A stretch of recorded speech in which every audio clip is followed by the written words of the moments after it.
안녕하세요. 이번 시간에는 카티아 파트에서 프로파일 정의로 이동에 대해서 알아보겠습니다.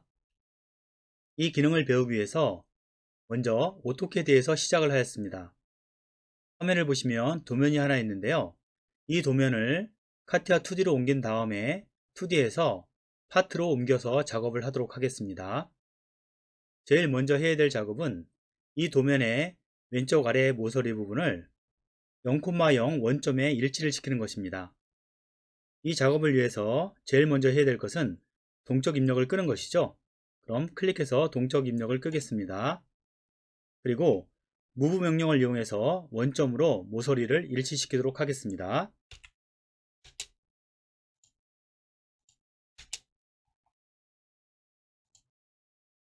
0,0 이렇게 입력을 하시면 왼쪽 모서리와 원점이 일치되는 것을 볼 수 있습니다. 준비가 다 되었으니까 이 도면을 그대로 저장을 하도록 하겠습니다. 다음은 카티아 창으로 넘어가겠습니다. 카티아 창으로 넘어왔습니다.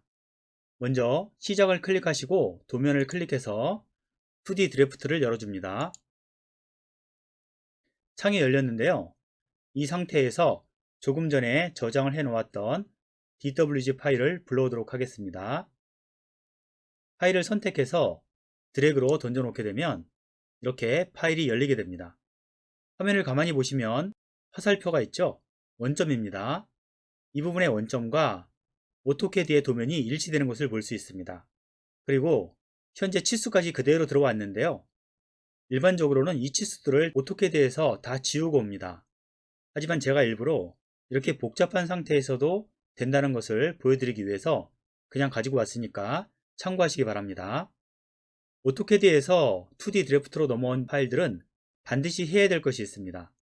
뭐냐 하면 치수가 맞는지 확인하는 것인데요. 치수가 틀리다면 비율 계산을 해서 치수를 정확하게 맞춰주면 됩니다. 그럼 측정을 한번 해보도록 하겠습니다. 캘리퍼스 아이콘을 선택해서 아랫부분을 클릭해보면 60mm가 나오는 것을 확인할 수 있죠. 치수가 일치한다는 것을 알 수 있습니다. 세로 방향도 클릭해 보겠습니다. 그랬더니 40mm가 나오는 것을 확인할 수 있죠. 도면에 40mm 치수가 있습니다. 자, 이렇게 오토캐드 도면과 카티아 드래프트 파일이 일치한다는 것을 확인한 다음에 현재 정면도 부분을 복사를 하도록 하겠습니다. 정면도를 선택하고 컨트롤 카피를 눌러줍니다. 이렇게 하게 되면 2D 드래프트에서 작업할 것이 모두 다 완성이 되었습니다. 이제는 새로운 패드 창을 열어보도록 하겠습니다. 시작을 클릭하고 파트 디자인을 클릭해 줍니다. 그리고 새 파트 대화 상자에서 확인을 클릭해서 이렇게 새로운 파트 창을 하나 열어줍니다. 왼쪽 트리를 보시면 파트 바디라고 되어 있죠? 이 상황에서 삽입을 한번 클릭하시고 본체를 눌러줍니다. 그러면 이렇게 본문.2가 뜨게 되죠. 우리는 이곳에서 작업을 하도록 하겠습니다. 스케치를 해야 되기 때문에 오른쪽에서 스케치 아이콘을 클릭합니다. 그리고 정면을 클릭해 줍니다. 이렇게 준비가 되었으면 이제는 조금 전에 2D 드래프트에서 컨트롤 카피로 복사를 해 놓은 것을 붙여 놓도록 하겠습니다.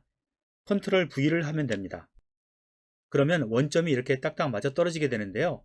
이러한 상태로 들어오게 되면 성공입니다. 이렇게 불러온 도면이 흩어지지 않게 하나로 묶어야 되겠죠? 먼저 이렇게 도형을 선택한 다음 오른쪽에 보게 되면 클립 아이콘이 있죠? 요소 고정입니다. 이것을 클릭해 줍니다. 그리고 내용이 쭉 뜨게 되는데요. 이 상황에서 확인을 클릭해 줍니다. 그러면 현재의 도형들이 흩어지지 않고 하나로 묶여 있게 됩니다.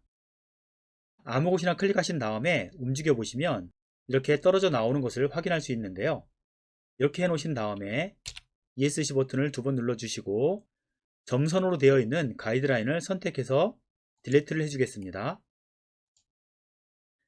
그리고 왼쪽 모서리 끝점과 원점을 일치시키도록 하겠습니다. 치수 아이콘을 클릭한 다음 왼쪽 모서리 끝점을 확대시켜서 살펴보겠습니다. 끝점을 클릭합니다. 그리고 컨트롤 키를 누른 상태에서 원점을 클릭합니다. 그러면 이렇게 치수가 나오죠. 마우스 오른쪽 버튼을 클릭해서 일치를 클릭해 줍니다. 그러면 보시는 것처럼 이 도형은 원점에 갖다 붙게 됩니다. 여기까지 이해가 되시죠? 그러면 스케치가 다 끝난 것입니다. 밖으로 나가 보도록 하겠습니다. 스케치 종료 아이콘을 클릭합니다. 그러면 이렇게 전체가 다 주황색으로 선택된 것을 볼 수 있는데요. 바탕화면을 클릭해서 선택을 해제시켜 줍니다. 자, 이 상황에서 우리가 패드 작업을 하겠습니다. 물론 여러분들께서 알고 계신 상식으로는 이게 불가능하다는 것을 알고 계실 겁니다. 왜냐하면 한번 해보겠습니다. 패드를 클릭하고 일반처럼 전체를 다 선택한 후에 패드를 하려고 하니까 안 된다라고 나오죠. 왜냐하면 지오메트리 요소로 정의된 점이 내포되어 있습니다 라고 되어 있고요. 한쪽을 수정하게 되면 또 다른 문제가 나오고 기본적으로 카티아의 규칙과 맞지 않기 때문에 계속 에러를 띄우게 됩니다. 선택한 스케치를 계속 사용하시겠습니까? 라고 나오죠. 얘를 클릭해 보겠습니다. 그랬더니 지금 현재 보시는 것처럼 전체적으로 다 이상하게 표시가 되는 것을 볼 수 있는데요. OK를 클릭해 보겠습니다. 그랬더니 또 에러 메시지를 띄우죠. 쉽게 말해서 안 된다는 얘기입니다. 여기서 안 되기 때문에 캔슬을 클릭하겠습니다. 이 상태로는 어떻게 작업할 수 있는 방법이 없습니다. 오토캐드에서 가져온 도면을 그대로 사용할 수 있다 그러면 정말 빠르게 설계를 할 수 있을 텐데 그렇지 못하는 상황이 되었거든요. 이럴 때 사용하는 것이 바로 프로파일 정의로 이동 기능입니다. 곧바로 해보겠습니다. 똑같이 패드 아이콘을 클릭합니다. 그러면 이렇게 패드 창이 뜨게 되는데요. 중간 부분을 보겠습니다. 중간 부분을 보니까 셀렉션 부분이 선택사항이 없음이라고 되어 있죠. 이 부분을 이용하게 됩니다. 그런데 그 전에 이 제품의 폭이 15mm라는 것을 우리는 알고 있습니다. 디멘전 부분에 15mm라고 입력을 해 놓겠습니다. 그리고 다시 셀렉션 부분에 선택사항이 없음이라는 곳에 와서 마우스 오른쪽 버튼을 클릭하겠습니다. 그러면 제일 첫 번째 프로파일 정의로 이동이 보이시죠? 클릭을 하겠습니다. 그러면 또 다른 창이 하나 뜨는데요. 이 창에서 우리는 두 번째 서브 엘리멘트를 선택하겠습니다. 만약에 다른 것이 선택되어 있다면 서브 엘리멘트로 바꿔주시면 되겠습니다. 여기에서 잠시 설명을 드리겠습니다. add가 있고 remove가 있거든요. remove는 삭제고요. add는 추가한다는 얘기입니다. add를 이용해서 같은 그룹을 만들 수 있습니다. 예를 들어서 add를 이용해서 바깥쪽 라인만 선택하게 되면 라인이 하나의 그룹이 되고 원들만 선택하게 되면 원들이 묶여서 하나의 그룹이 됩니다. 그렇기 때문에 적절히 원하는 대로 그룹을 만들어서 사용할 수가 있습니다. 직접 해보겠습니다. add를 클릭합니다. 그리고 외곽 사각형을 클릭해 보겠습니다. 그랬더니 스케치가 하나 생겼죠? 모서리라고 나옵니다. 그런데 우리가 일반적으로 작업을 할 때 항상 보면 원도 같이 작업을 하죠. 그러니까 이 상태에서 원을 클릭해 보겠습니다. 뻥하고 구멍이 뚫리는 원들을 다 선택을 해 보겠습니다. 그리고 방향을 반대쪽으로 바꾸겠습니다. 자, 반대 방향으로 돌아갔죠? 이 상황에서 다른 작업은 하지 마시고 그냥 OK를 클릭해 보겠습니다. OK. 그리고 다시 한 번 더 OK를 클릭해 보겠습니다. 바탕화면을 마우스 왼쪽 버튼으로 클릭하게 되면 지금 보시는 것처럼 이렇게 입체 도형이 완성되게 됩니다. 스케치를 잠시 감춰 보겠습니다. 숨기기 표시를 클릭해서 스케치를 감췄습니다. 그랬더니 사각형 입체 도형에 3개의 구멍이 뚫렸습니다. 아주 간단하게 작업이 이루어지는 것을 볼 수 있습니다. 사실 제가 말로 설명을 드리기 때문에 시간이 좀 길어서 그렇지 좀 익숙해진다면 이렇게 말할 필요 없이 그냥 꾹꾹 누르기만 해도 작업이 되기 때문에 실제로는 굉장히 빨리 작업을 하실 수가 있습니다. 자, 스케치를 켜보겠습니다. 스케치를 표시하고요. 이번에는 본문점 2를 마우스 오른쪽 버튼으로 클릭한 후에 작업 오브젝트에서 정의를 한번 클릭해 주겠습니다. 자, 이 상태에서 다시 한 번 더 똑같은 프로파일 정의로 이동을 사용할 건데요. 이제는 위쪽에 있는 것을 구멍을 뚫어야 되기 때문에 패드가 아니고 포켓으로 들어가도록 하겠습니다. 포켓을 클릭합니다. 그리고 똑같이 지금 보시면 안쪽에 딥이라는 게 있죠? 딥, 깊이입니다. 깊이는 6.6mm입니다. 6.6 카운터 보어이기 때문에 6.6이고요. 중간 부분에 보시면 셀렉션 선택사항이 없음 똑같이 있죠.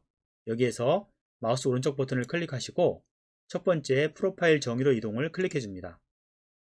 그리고 서브 엘리멘트로 되어 있는가를 확인하시고요. 애드 버튼을 클릭 한번 하신 다음에 카운터 보어에 큰 구멍이 뚫릴 수 있게 카운터 보어를 선택해 줍니다. 그리고 OK를 클릭해 줍니다. 한 번 더 OK를 클릭해서 나가보도록 하겠습니다. 스케치를 아무거나 선택하셔서 숨기기 표시를 한번 클릭해 주시면 이렇게 감춰지게 되는데요. 어떠신가요? 아주 감쪽같이 그리고 빠르게 이렇게 카운터 보어를 완성하는 것을 볼 수 있죠. 다른 방법도 있습니다. 사실은 스케치에서 제가 아무 작업도 하지 않았는데요. 스케치로 한번 들어가 보겠습니다. 스케치를 더블 클릭하고 들어간 상태에서 점을 선택한 다음에 센터 부분에 점을 찍어줘도 됩니다. 이렇게 점을 찍어주시면 어떤 작업을 할 수 있느냐 하면요. 이 점을 이용해서 카운터 보어 작업을 직접 할 수도 있습니다. 그리고 탭 부분도 마찬가지죠. 카운터 보어라든가 탭 부분을 점을 이용해서 작업을 할 수도 있습니다. 워크벤치를 종료해 보겠습니다. 그러면 잠시 빨간 색깔이 떴다가 곧바로 돌아오는 것을 볼 수 있습니다. 오토캐드 도면을 활용해서 아주 빠르게 카티아 작업을 할 수 있습니다. 여러분들께서 사용하셔도 굉장히 유용한 기능이라는 것을 아실 수 있겠죠? 지금 배우신 프로파일 정의로 이동은 꼭 오토캐드 도면을 활용할 경우에만 사용하는 것이 아니고요. 카티아에서 스케치를 복잡하게 하고 난 다음에 그 스케치를 이용할 때도 사용할 수 있습니다.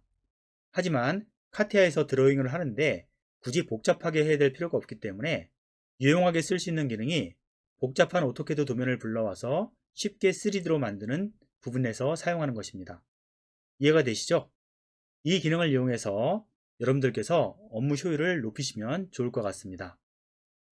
지금까지 설명드린 것 도움이 되셨나요? 이번 시간은 여기까지 하도록 하겠습니다. 감사합니다.